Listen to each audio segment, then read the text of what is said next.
ทาพี่น้องนี่นกกระทโอ้จิพามาเบิ่งเด้อ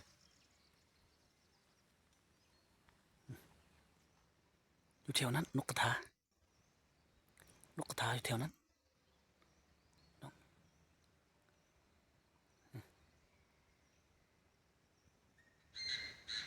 นี่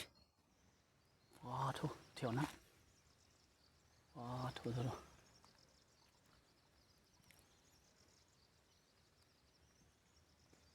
อยู่แถวนั้น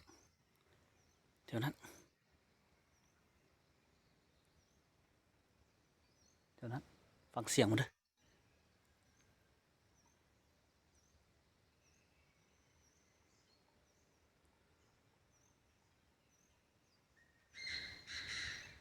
โอ้คือยิงใหญ่เนาะโอ้คัก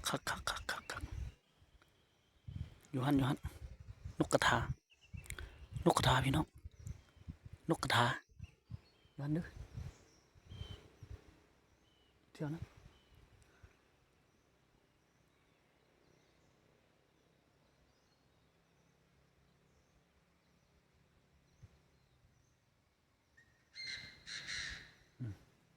โอ้หักอยู่แถวนั้นอย่าเอามันเด้ออย่ายิงมันเด้อปะมาเด้อให้มันแพ้ออกแม่แพ้ลูกพี่น้องแม่แพ้ลูกอยู่หันนกกระทา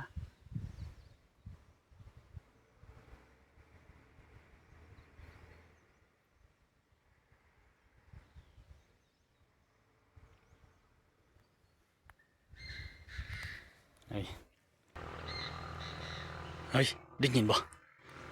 ว้าวเสียงนกกระทาอยู่แถวนั้นพี่น้องแม่ต้นป่าไม้ใหญ่ๆมึงไหมเอาป่าไม้นะป่าไม้อุดมสมบูรณ์ขนาดมึงไหมอ๋อโอ้ไม่โอ้ต้นใหญ่ขนาดมึงไหมอ๋อโธ่นกกระทาอยู่แถวนั้นพี่น้อง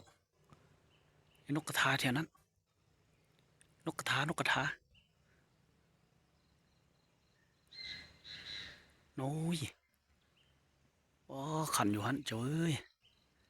โอ้อยากเห็นตัวมันเนาะคือจะงามเนาะเห็นตัวมันดิคือจะงามเว้ยนกกระทาโอ้อยู่หัน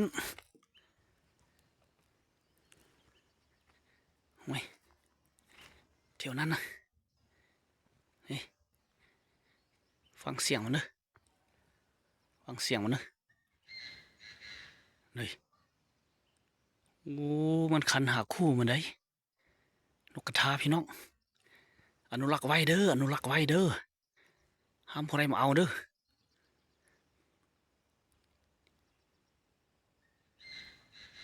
นี่โอ้อยู่หันเจ้าเอ้ยมันเห็นเฮาแล้วมันนกอะนะแต่เฮาไม่เห็นมันอยู่แถวนั้นนกกระทานี่